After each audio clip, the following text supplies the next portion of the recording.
انہوں نے دیوار کی یہ کیفیت لکھی کہ صلیبیوں کی منجنیقوں کی مسلسل سنگباری سے دیوار کئی جگہوں سے ٹوٹ گئی ہے، بالائی حصہ ختم ہو چکا ہے، برج گر پڑے ہیں۔ دشمن نے باہر خندق کو کئی جگہوں سے اپنے سپاہیوں کی لاشوں اور مرے ہوئے گھوڑوں اور مٹی سے بھر لی ہے، جہاں سے وہ دیوار کے قریب آ کر دیوار پر چڑھنے کی کوشش کرتے ہیں۔ آپ جب ڈولوں کی آوازیں سنیں، عقب سے صلیبیوں پر بہت ہی سخت حملہ کریں۔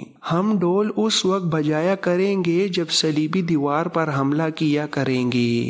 آپ ایسے جانباز تیار کریں جو سمندر کی طرف سے ہم تک اسلحہ پہنچائیں۔ سلطان ایوبی کمزوری اور بخار کے باوجود اٹھ کھڑا ہوا۔ اس نے پیغام کا جواب لکھوایا جس میں اس نے اقرا والوں کی حوصلہ افزائی کی اور یہ بھی لکھا کہ جانباز پہلے ہی شہر تک اسلحہ پہنچانے کے لیے جا چکے ہیں۔ اللہ تمہارے ساتھ ہے۔ اسلام پر بڑا ہی سخت وقت آن پڑا ہے۔ یہ میری ہی کوشش تھی کہ صلیبی بیت المقدس کی طرف بڑھنے کی بجائے اقرا کا محاصرہ کریں تاکہ میں انہیں یہیں الجھا کر ان کی جنگی طاقت کمزور کر دوں۔ تم لوگ اقرا کے دفاع کے لیے نہیں، مسجد اقصی کے دفاع کے لیے لڑ رہے ہو۔ یہ پیغام کبوتر کے ذریعے بھجوا کر سلطان صلاح الدین ایوبی نے اپنے سالاروں کو بلایا اور انہیں کہا کہ میرے پاس ہر ایک کماندار اور ہر ایک سپاہی کے پاس جانے کا وقت نہیں رہا۔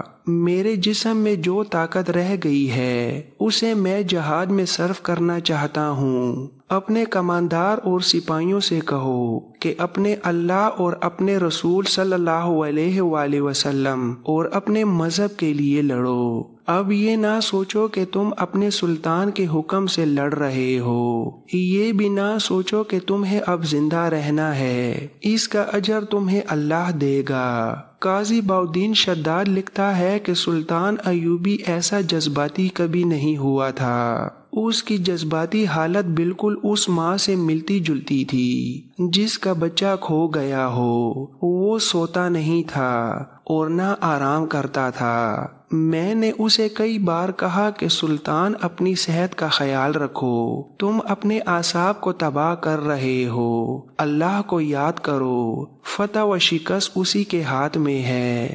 سلطان کے آنسو نکل آئے۔ اس نے جذباتیت سے کانپتی ہوئی آواز میں کہا، بہاؤالدین شداد، میں صلیبیوں کو بیت المقدس نہیں دوں گا، میں اس مقدس جگہ کی بے حرمتی نہیں ہونے دوں گا جہاں سے میرے پیارے رسول صلی اللہ علیہ وآلہ وسلم اللہ کے حضور گئے تھے۔ اس جگہ میرے رسول صلی اللہ علیہ وآلہ وسلم نے سجدہ کیا تھا۔ وہ گرج کر بولا، نہیں بہاؤالدین نہیں، میں مر کے بھی صلیبیوں کو بیت المقدس نہیں دوں گا۔ قاضی شداد آگے چل کر لکھتا ہے کہ ایک رات وہ اس قدر بے چین تھا کہ میں بہت دیر اس کے ساتھ رہا۔ اسے نیند نہیں آ رہی تھی۔ میں نے اسے قرآن کی 2-3 آیتیں بتائیں اور کہا کہ یہ پڑھتے رہو۔ اس نے آنکھیں بند کر لیں اور اس کے ہونٹ ہلنے لگے۔ وہ آیتیں پڑھ رہا تھا اور پڑھتے پڑھتے سو گیا۔ سلطان سوتے میں بڑبڑایا، یعقوب کی کوئی خبر نہیں آئی، وہ شہر میں داخل ہو جائے گا۔ پھر وہ سو گیا، لیکن میں دیکھ رہا تھا کہ وہ نیند میں بھی بے چین تھا۔ سلطان ایوبی کے خیمے سے اقرا کی دیوار نظر آتی تھی۔ اس کے باہر صلیبی لشکر یوں دکھائی دیتا تھا جیسے چیونٹیاں کسی چیز پر اکٹھی ہو گئی ہوں۔ رات کو اقرا کی دیواروں پر مشعلیں چلتی پھرتی رہتی تھیں اور رات کے اندھیرے میں آگ کے گولے دیوار کے اوپر سے اندر جاتے نظر آتے تھے۔ دیوار سے بھی ایسے گولے باہر آتے تھے۔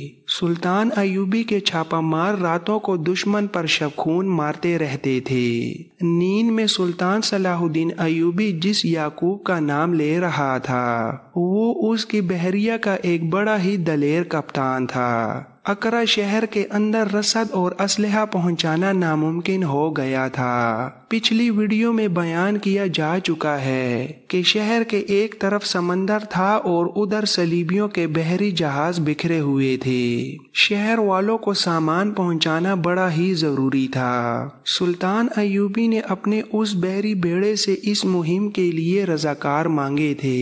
یعقوب نے اپنے آپ کو پیش کیا تھا۔ اس وقت کے وقوع نگاروں قاضی بہاءالدین شداد اور 2 اور مورخوں نے یعقوب کا تفصیل سے ذکر کیا ہے۔ وہ حلب کا رہنے والا تھا۔ اس نے بحریہ اور فوج کے سپاہی منتخب کیے۔ ان کی تعداد 650 تھی۔ انہیں یعقوب اپنے جہاز میں لے گیا اور بیروت چلا گیا۔ وہاں سے اس نے جہاز کو، جو بڑا جنگی جہاز تھا، رسد اور اسلحہ سے بھر لیا۔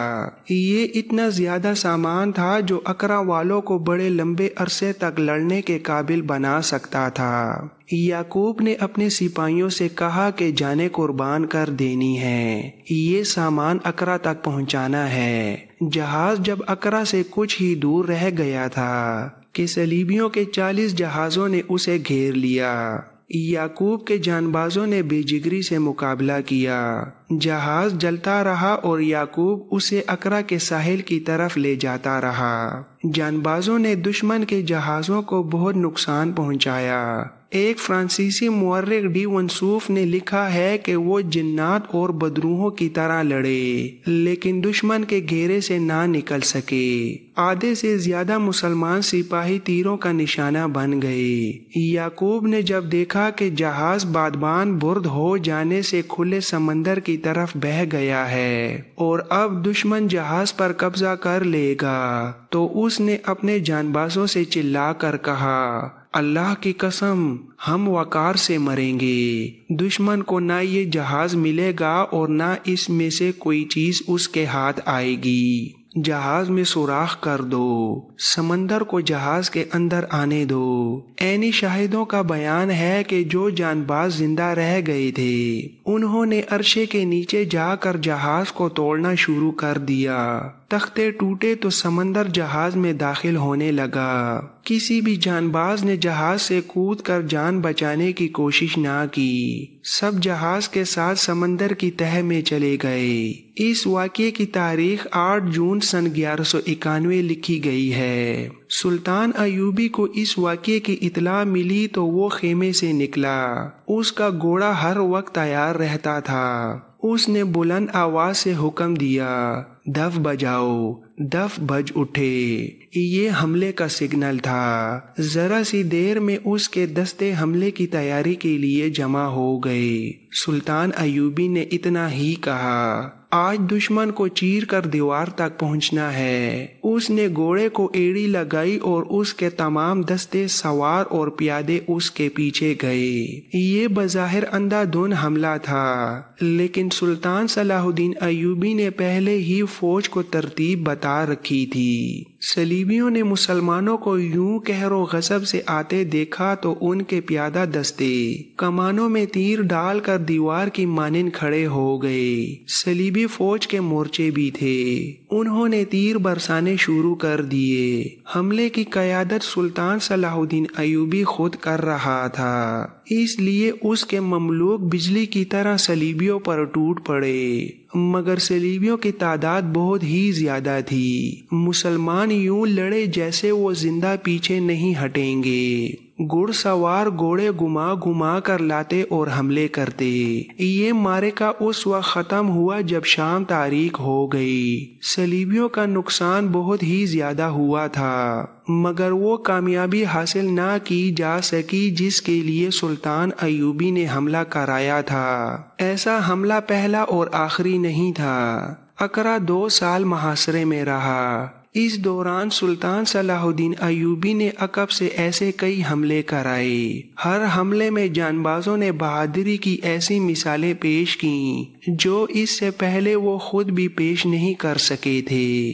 اس دوران سلطان صلاح الدین ایوبی کو مصر سے بھی کمک ملی اور کئی ایک مسلمان امارتوں نے اسے اپنی فوجیں اور سامان بھیجے۔ اگر ہر حملے کا ذکر تفصیل سے کیا جائے تو یہ سیریز مزید طول پکڑ لے گی۔ یہ جہاد کا جذبہ نہیں بلکہ جنون تھا۔ ان حملوں سے اقرا کا محاصرہ تو نہ توڑا جا سکا، لیکن صلیبیوں پر یہ خوف طاری ہو گیا کہ مسلمان انہیں یہاں سے زندہ نہیں نکلنے دیں گے۔ صلیبیوں کا چونکہ لشکر زیادہ تھا، اس لیے ان کا جانی نقصان بھی زیادہ ہوتا تھا۔ اتنی زیادہ لاشوں اور زخمیوں کو دیکھ دیکھ کر صلیبیوں کا حوصلہ مجروح ہو رہا تھا۔ مسلمانوں کے قہر کا اثر خود رچرڈ کے دل پر پڑ رہا تھا۔ اس دوران رچرڈ سلطان صلاح الدین ایوبی کے پاس صلح کے لیے اپنے ایلیچی بھیجتا رہتا تھا۔ اس کا ایلیچی العادل کے پاس آیا کرتا اور العادل صلح کا پیغام سلطان ایوبی تک پہنچایا کرتا تھا۔ اس کے مطالبات یہ تھے کہ بیت المقدس، جسے وہ یروشلم کہتے تھے، انہیں دے دیا جائے، صلیب الصلبود انہیں واپس دے دی جائے، اور صلیبی جن علاقوں پر حطین کی جنگ سے پہلے قابض ہو چکے تھے وہ علاقے صلیبیوں کو واپس دے دیے جائیں۔ سلطان صلاح الدین ایوبی یروشلم کا نام سن کر بھڑک اٹھتا تھا، تاہم اس نے العادل کو اجازت دے رکھی تھی کہ وہ رچرڈ کے ساتھ صلح کی بات چیت جاری رکھے۔ تقریباً تمام مورخ لکھتے ہیں کہ رچرڈ اور العادل دوست بن گئے تھے، اور العادل جب رچرڈ کے پاس جاتا یا رچرڈ اسے ملنے آتا تو رچرڈ کی بہن جوانا بھی ساتھ ہوتی تھی۔ اس دوستی کے باوجود العادل رچرڈ کی شرائط تسلیم کرنے پر آمادہ نہیں ہوتا تھا۔ ان ملاقاتوں کے ساتھ اقرا کی جنگ جاری تھی، خونریزی بڑھتی جا رہی تھی اور اقرا والوں کی حالت بہت ہی بری ہوتی جا رہی تھی۔ محاصرہ کرنے والوں میں دوسرے صلیبی بادشاہ بھی تھے، جن میں قابل ذکر فرانس کا بادشاہ تھا۔ انگلستان کا بادشاہ رچرڈ ان سب کا لیڈر بن گیا تھا۔ جوانا نے اپنے بھائی رچرڈ سے کہا، میں نے یہ کامیابی حاصل کر لی ہے کہ اس نے میری محبت قبول کر لی ہے، لیکن میں نے اس میں وہ کمزوری نہیں دیکھی جو آپ بتاتے تھے کہ ہر مسلمان امیر اور حاکم میں پائی جاتی ہے۔ وہ میرے ساتھ شادی کرنے پر آمادہ ہو گیا ہے، لیکن اپنا مذہب چھوڑنے کی بجائے مجھے اسلام قبول کرنے کو کہتا ہے۔ رچرڈ نے کہا، معلوم ہوتا ہے تم نے اپنا جادو اس طرح نہیں چلایا جس طرح اس فن کی ماہر لڑکیاں چلاتی رہتی ہیں۔ یہ میں نے بھی دیکھا ہے کہ العادل کردار کا پکا ہے۔ میں اسے کہہ چکا ہوں کہ اگر وہ تمہارے ساتھ شادی کرنا چاہتا ہے تو عیسائیت قبول کر لے اور اپنے بھائی سے کہے کہ ساحلی علاقہ اسے دے دے جس پر اس کی اور تمہاری حکمرانی ہوگی۔ اس نے جواب دیا کہ اپنا مذہب ترک کرنا ہوتا تو اتنے خون خرابے کی کیا ضرورت تھی۔ میں نے اس سے پوچھا کہ تم میری بہن کو پسند کرتے ہو؟ اس نے جواب دیا کہ اپنی بہن سے پوچھو، میں اسے اتنا ہی چاہتا ہوں جتنا وہ مجھے چاہتی ہے۔ میں نے اسے کہا کہ مجھے ان کے میل ملاقات اور محبت پر کوئی اعتراض نہیں، شکار جال میں آ گیا ہے، اب یہ تمہارا کمال ہوگا کہ اسے شیشے میں اتار لو۔ جوانا نے کہا، مجھے یاد آیا میری دونوں خادمائیں کہیں نظر نہیں آ رہیں، رات یہیں تھیں، صبح سے غائب ہیں۔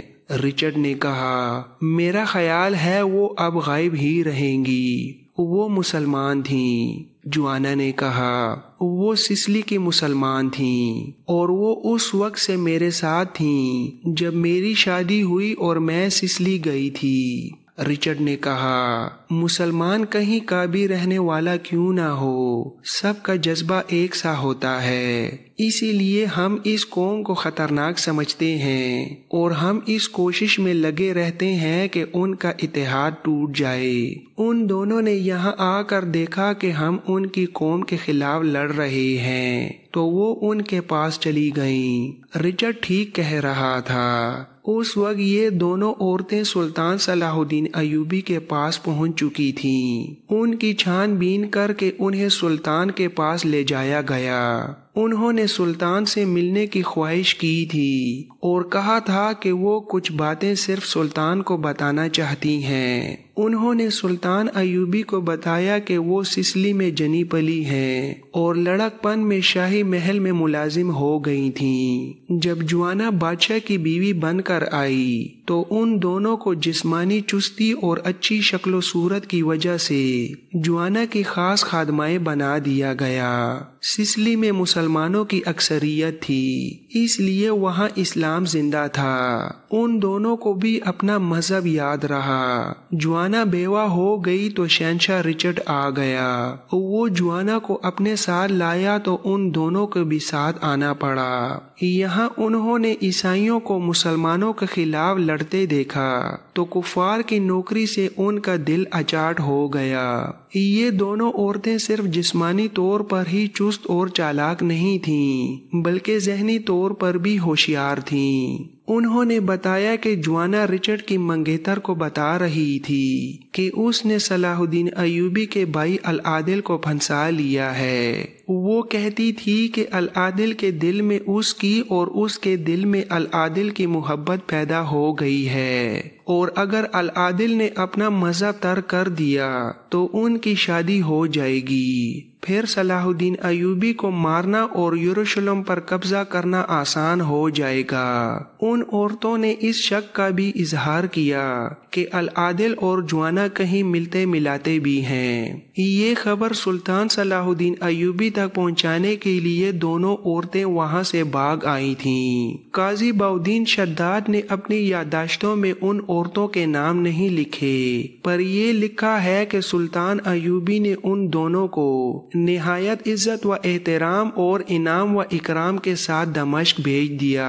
سلطان ایوبی نے ان عورتوں کی اطلاع پر تو یقین کر لیا، لیکن اسے یہ یقین نہیں آ رہا تھا کہ اس کا سکا بھائی اسے دھوکہ دے رہا ہے۔ اسے اپنے ہر سالار پر اعتماد تھا، لیکن العادل اور اپنے دو بیٹوں الفضل اور الظاہر کی موجودگی میں وہ بہت سی پریشانیوں سے آزاد تھا۔ صلیبیوں پر عقب سے جو حملے کیے جاتے تھے ان کی قیادت یہ تینوں کرتے یا وہ خود کرتا تھا۔